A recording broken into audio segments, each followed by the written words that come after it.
Zbor zborila gospoda hrišćanska kod bijele crkve Gračanice.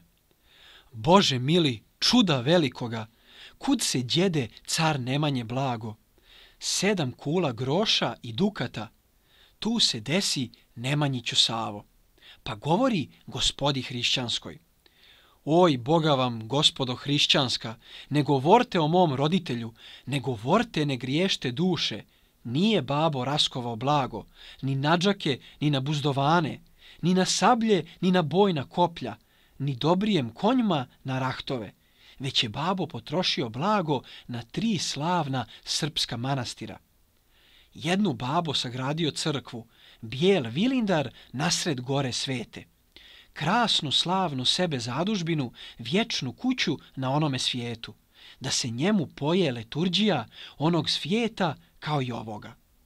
Drugu babo sagradio crkvu, Studenicu na Vlahu Starome, krasnu slavnu majci zadužbinu, svojoj majci, carici Jeleni, vječnu kuću na onome svijetu, da s njojzi poje liturđija onog svijeta kao i ovoga.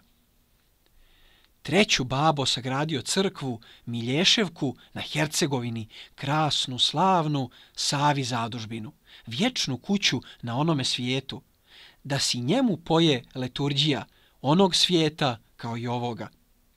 Ostaloga što preteče blaga, ostalo je blago poharčio, zidajući po kalu kaldrme i gradeći po vodam ćuprije, dijelići kljastu i slijepu, dok je duši mjesto uhvatio, 7 kula blaga poharčio.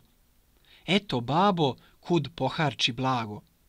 U glas viknu gospoda hrišćanska: prosto da si, Nemanjiću Savo, prosta duša tvojih roditelja, prosta duša, a čestito tijelo.